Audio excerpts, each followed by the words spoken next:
Olá, estamos com Tatiana Martini, que é presidente do Comitê Mundial da Paz no estado do Rio Grande do Sul. Nós vamos conversar, bater um bate-papo, né? Um bate-papo, exatamente. Falar, não chega a ser uma entrevista porque a Tatiana é uma amiga, né? E a gente está com uma ideia de discutir um tema que é muito relevante. Nós estamos em setembro e estamos tratando de uma questão muito problemática, que é a questão do suicídio. Né? No mês de setembro, não é se comemora, é se faz uma campanha de conscientização contra o suicídio. E uma das preocupações da Tatiana é exatamente a questão do jovem.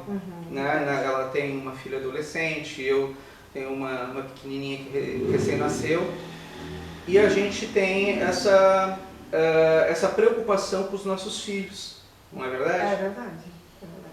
Bem-vinda, Tatiana, muito obrigado pela oportunidade de a gente conversar sobre esse assunto.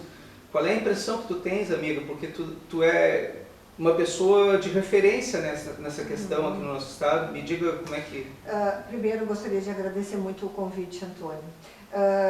Além de ser presidente do Comitê Mundial da Paz aqui no Rio Grande do Sul, eu sou psicanalista, eu sou doutora em psicanálise. Então, o que eu tenho percebido, né, no consultório, no dia a dia?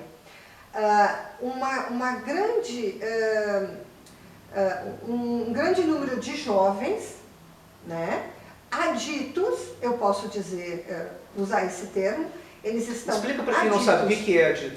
Adito é o vício, é o próprio vício, né, como se fosse o vício da droga. Eles estão aditos às redes sociais. Né? Ligados de uma forma viciante. Viciante, incontrolável. Então, quando os pais tentam tirá-los daquele contexto, desta adição, eles se revoltam, eles se tornam agressivos. Muitos pais chegam no consultório... Como se estivesse retirando uma droga deles. Como se estivesse retirando uma droga deles. Muitos pais chegam no meu consultório, antes até mesmo dos filhos, porque na maioria das vezes eles não querem, eles não aceitam, que isso é uma adição. Eles chegam e dizem para mim, doutora, o meu filho, eu acho que ele está usando droga. E daí a gente vai investigar, não é. A droga são as redes sociais. Então, assim, eu não dá o mesmo efeito. O mesmo efeito, né? E também a síndrome da abstinência quando se tira. Mesma coisa. Então, eu não estou aqui, Antônio, né, eu digo para vocês, não estou aqui condenando as redes sociais, não. Eu acho que ela tem o lado saudável, o lado benéfico, mas ela precisa ser usada de uma maneira saudável. E isso, quem tem que dar este limite, esse equilíbrio, somos nós, enquanto pais. Sei que é muito difícil, porque a maioria de nós trabalhamos, né, em tempo integral, então fica difícil. E nós temos que ter também um certo pulso firme, como se diz, né? Para poder tirar um pouco eles dessa vida das redes sociais. Né? Eu tive meu primeiro curso na vida, meu primeiro diploma na vida foi de datilografia. Então eu datilografo com os 10 dedos, é bem rápido. Porque hoje em dia é uma coisa que a gente vê o pessoal dessa geração fazendo isso com 1 ou 2 dedos, fazem rapidamente, mas imagina qual seria a habilidade deles fazendo com 10 dedos. Sim. E nós vimos a internet nascer, eu e você vimos a internet nascer. Verdade.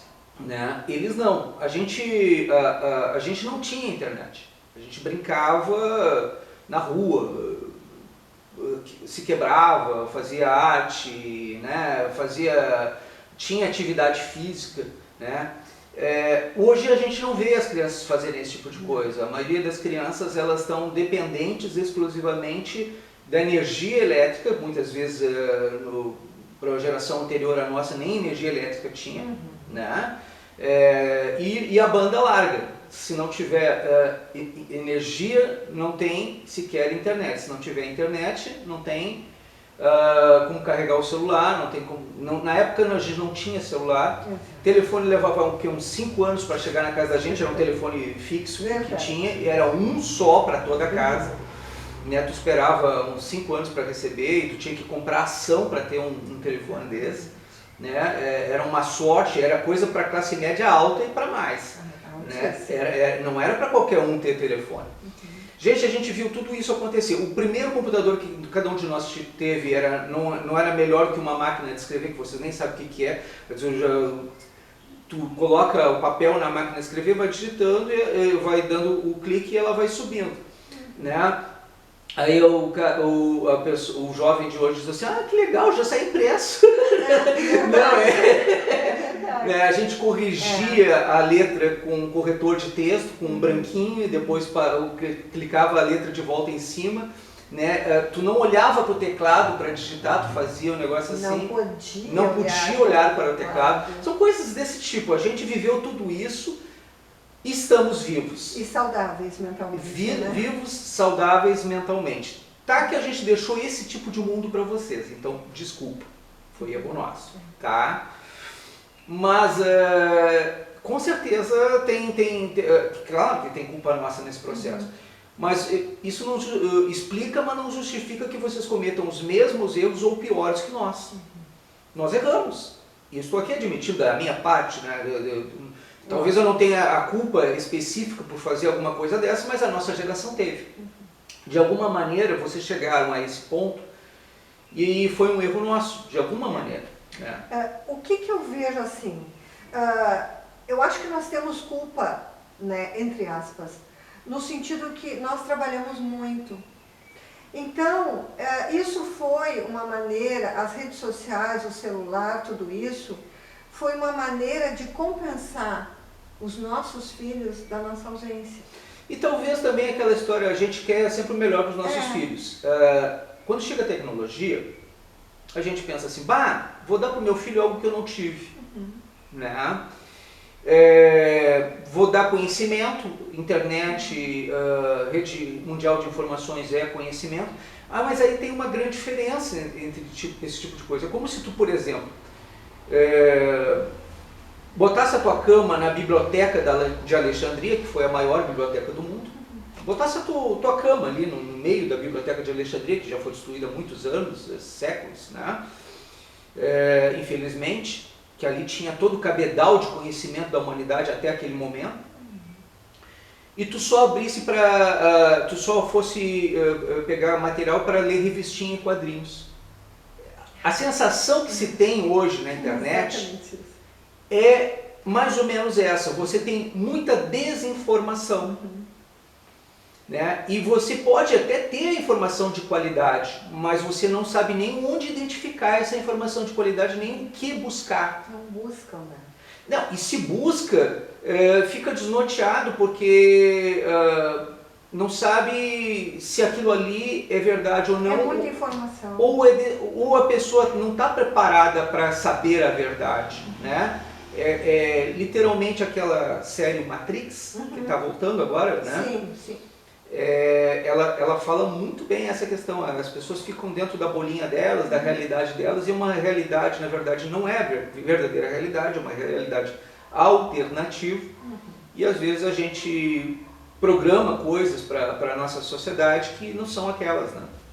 Mas essa impressão que eu tenho, como jornalista, cientista político, estudante de filosofia, eu estou tentando cada vez aprender um pouco mais para entender o que a gente está fazendo de errado. Mas tu está vindo aqui me dizendo que é exatamente isso. É exatamente essa leitura que nós temos. No mundo inteiro. No mundo inteiro. Né? Não só como psicanalista, mas também como mãe, né? É o que a gente percebe. Né? A ONU, como é que ela vê essa situação? O que está fazendo? A gente precisa ter um equilíbrio em tudo. Precisa ter a dualidade da vida. Porque tu está falando com outros pares, tu tem acesso com outras pessoas em outros países que são líderes que nem você é. Sim, são líderes mundiais e todos nós estamos tendo a mesma leitura disso. E você faz parte de uma regional aqui no Rio Grande do Sul, mas nós temos o presidente nacional, né? Sim, também tem a mesma impressão que você. A mesma impressão. Então, o que acontece? Agora com a pandemia, isso tudo se potencializou, né?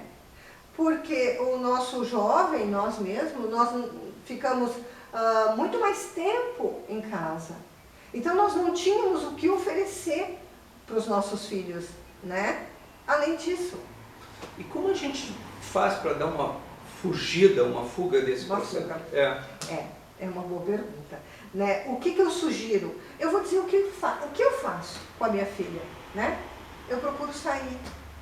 Caminhar, passear. Caminhar, passear. Claro que agora com a pandemia tudo isso ficou um pouco mais complicado. Mas na medida do possível, sair. Eu vou num parque. Claro, cinema a gente não pode, restaurante, aquela coisa toda. Mas eu procuro fazer isso, sair, a gente desliga o celular. Quando a gente sai, eu e a minha filha, a primeira coisa que nós fizemos é desligar o celular. Interessante. Né? É tentar ir diminuindo gradativamente o acesso das redes sociais ou a obrigação. Quer dizer, tu dá um prazo, um tempo, um limite, de tal a tal momento a gente fica livre desses... Exatamente, né? Exatamente. Tanto ela quanto eu. Então, assim, é um período do dia que ela... E vocês leem um livro juntos, ou veem um filme juntos. A gente senta na sacada, a gente faz um lanche, a gente procura algo para fazer. Algo de família. De família, fora das redes sociais. Então, a gente tem esse período. Nós temos também um período para ver série, né? Juntos? Juntas. Escolhe uma série que vocês duas gostam. Isso, e nós vamos ver. Por quê? Porque se a gente tira eles, né, o jovem, das redes sociais, o que eles vão fazer? Eles vão assistir série. E eles passam o dia todo assistindo um episódio atrás do outro e não fazem mais nada.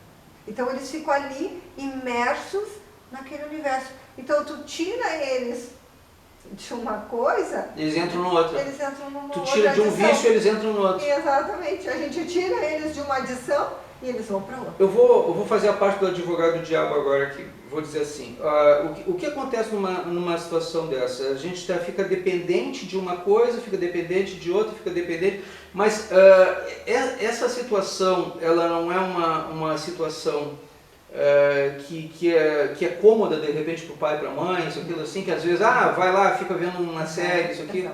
Exatamente. Então, por isso que nós também temos um pouco de culpa. Né? Porque eu vejo, muitas vezes eu presenciei famílias irem jantar, né, em restaurantes e criança de 3, 4 anos com o celular na mão. Não me incomoda, vai lá ver uma televisão. Exatamente. E cada pai com o seu celular e a criança com o seu celular. Então, é uma maneira de distrair. É uma maneira que os pais encontraram de distrair aquela criança. Mas ao mesmo tempo retira do convívio social. E retira do convívio social. Aí fica vivendo em bolha. Exatamente, assim. Fica vivendo somente nas redes sociais. Depois, a vida é só isso. E aí depois reclamar, mas meu filho não tem a empatia, não interage comigo, mas assim, mas quanto tempo tu fez ele se afastar de ti de tudo quanto é maneira? Exatamente. Aí agora pega e tu tá querendo algo que tu não ofereceu para ele. Exatamente. É isso? Algo que tu disponibilizou para ele, que tu colocou ele. Então, muitas vezes os próprios pais colocam os filhos nessa situação. Então, meia-culpa é fundamental, né? Exatamente. Não, é impressionante esse tipo de situação, porque a gente, de certa forma, é corresponsável por essa situação e a gente tem que entender isso, perceber isso para não ficar culpando os nossos filhos, nossos adolescentes, aborrecentes que a gente chama, né? Mas tem sua lógica, né? Tem sua lógica para a gente poder se preocupar com esse tipo de situação. E aí nessa vertente, nessa situação, acaba entrando a depressão, quando tu retira tudo isso deles. E na depressão, né? Porque há uma perda de identidade, você, na busca de tentar achar uma identidade, você vai para as redes sociais e encontra pessoas que pensam como você e você entra nos seus nichos. Às vezes não são exatamente aquelas pessoas, elas às vezes é um spammer, às vezes tem lá um tarado por trás do negócio, tem um assassino, tem uma pessoa que está fazendo algo que te induz a automutilação, sofrimento, coisa assim. Existe tudo isso, infelizmente, nas nossas redes sociais, e a gente tem que ficar atento como pais a respeito desse tipo de coisa. Mas o pior de tudo é que a gente não oferece para os nossos filhos a possibilidade deles encontrarem uma identidade própria ou uma identidade dele, que a gente possa mostrar para ele, olha, isso serviu para mim, talvez sirva para ti. Né? Nada disso acontece porque eles perdem os referenciais de identidade deles. E aí, como não tem mais família, não tem mais religião, não tem mais pátria, não tem mais referência nenhuma, não tem, tu só vê minorias, tu não vê maiorias no processo, e todas as minorias são exclusivas, não são inclusivas, tu perde identidade de fato. Isso tem a ver ou é impressão minha? Não, isso tem a ver, assim, como tu diz, Antônio. Porque eu estou vendo pelo ponto de vista filosófico, sociológico, né? Mas eu estou perguntando para ti, tu como profissional da psicologia e também como profissional da psicanálise e como profissional do mundo, né? Essa impressão é assim, a né? leitura que tu faz é exatamente essa, é a leitura correta. Eles perdem a referência. E uma coisa que o ser humano ele não está acostumado, ele não consegue, é lidar com a frustração. Né? Ele não consegue lidar com a frustração. E isso é uma das maiores causas de suicídio de jovens. É o fato de não conseguirem lidar com as frustrações. Então, nós, enquanto pais, nós precisamos preparar os nossos filhos, nós temos o dever, obrigação de preparar os nossos filhos para a frustração. Né? Que o mundo ele apresenta muito mais frustrações, né, do que concordância, do que prazer. Então, nós precisamos preparar os nossos filhos para isso. E eles não estão preparados. Tatiana, como a gente faz para resolver essa situação? O que a gente faz? A gente faz aquela caminhada, aquela passeada? O diálogo. O diálogo. Nós temos que nos aproximar dos nossos filhos. Nós temos que ser... A famosa DR. A famosa DR. Nós precisamos ser os melhores amigos dos nossos filhos. Eu acho que esse é o caminho. DR, discutir relação, viu, gente? Sentar e conversar, sabe? Porque apesar de você ter os filhos, também tem que conversar, ter relação com eles. Ter relação de amizade, confiança. O teu filho, ele precisa confiar em ti. Okay. Ele precisa te ver como amigo, né? Sem julgamento. E às vezes, nem tanto como amigo, mas como pai mesmo. Às vezes é importante a gente também dar um não para ele. Se posicionar. Porque às vezes está muito preocupado em ser amigo do teu filho quando ele precisa de um pai e de uma mãe. Exatamente. Mas o que eu digo assim, ser amigo?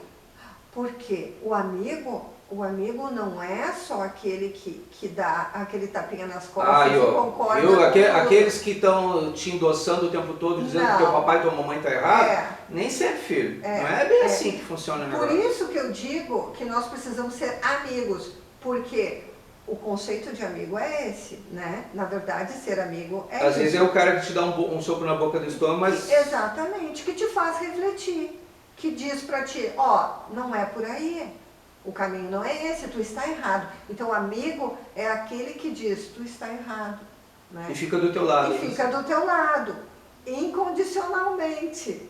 Né? É difícil. Então, este é o amigo, este é o papel do amigo. Né? Estar do lado, incondicionalmente. Parceiro. Isso não quer dizer que não diga pra ti, tu está errado. Sem julgamento. Nos diga. Sim, tá te dando a real. Quem te dá a real nem sempre tá... o cara tá me atacando aqui, me prejudicando. Não, às vezes o cara tá te dizendo isso, que tem uns caras que são exagerados nesse tipo de coisa, né? Tem gente que é meio exagerada, assim, o tempo todo criticando isso aqui, não. Claro que tu tem que ter as críticas, mas existe diferente tipo de crítica, construtiva e destrutiva. Exatamente. A construtiva, você cresce como ser humano. A destrutiva é para tirar o teu chão e não coloca nada no lugar. É exatamente isso. Então, e também tem maneiras de se falar. Nós temos várias maneiras de falar a mesma coisa, né? Então, por que muitas vezes a gente busca a pior maneira para falar e não a melhor, né? Então, esse exercício nós precisamos fazer, né? De tentar falar as coisas da melhor maneira e não da pior. Eu não posso deixar de falar, assim, nós temos aqui a Agenda ONU 2030. Tem coisas que eu concordo, tem coisas que eu não concordo aqui. Eu preferia os 8 modos, os 8 jeitos de mudar o mundo, que eu acho que é mais correto do que essa agenda. Mas tem coisas que foram feitas com o desenvolvimento dessa agenda que ajudaram a chegar nesse ponto, né? Porque foi uma tentativa de desenvolver um mundo um pouco melhor. E é melhor tentar e errar do que não tentar, né? Se a gente erra e depois a gente retorna, dá uma chance de pelo menos ver o que estava errado e corrigir alguma coisa. Existe algum planejamento da ONU de 2030 em diante de refazer ou rever esses valores? Sim, muitos desses objetivos, né, eles vão ser revistos. Interessante. Né? Não sei te precisar quais deles, né? Nem quando, mas vão ser, porque já está se discutindo isso. Que legal. Porque o mundo ele está sempre em processo de transformação. Pessoal da minha, eu estou falando isso para ti porque o pessoal da minha página já reclamou para mim, né? Já reclamou. Você reclamou que eu já tive uma conversa contigo, diz assim, tá babando a ONU, né? Não é bem assim, gente, calma. Não é bem assim. O que eu estou fazendo, na verdade, é abrindo espaço, oportunidade, porque democracia é isso, a gente tem que ter os dois pontos de vista. Mas como vocês estão vendo, é uma preocupação da ONU, uma preocupação séria. E se a gente não fala esse tipo de coisa, aproveitando que tem uma regional aqui, quando é que a gente vai falar isso? Não é? Nunca, né? Nunca, é né? verdade. Então tem coisas que a gente concorda, tem outras coisas que a gente precisa modificar, e a ONU ela está aberta a esse diálogo. E graças a Deus que a gente tem a oportunidade para poder falar. Exatamente, e nós precisamos, porque o mundo ele está em transformação constantemente, nós também. O ser humano está sempre em processo de transformação, em processo de mudança. Eu te agradeço, viu, Tatiana? A nossa conversa foi muito produtiva, eu espero que o pessoal tenha gostado também. Se você gostou, por favor, divulgue para os seus amigos. Se você não gostou, divulgue para os seus inimigos. Muito obrigado pela atenção dispensada. Eu que agradeço a atenção, eu que agradeço a oportunidade. Muito obrigada, Antônio. Tchau, tchau. Tchau.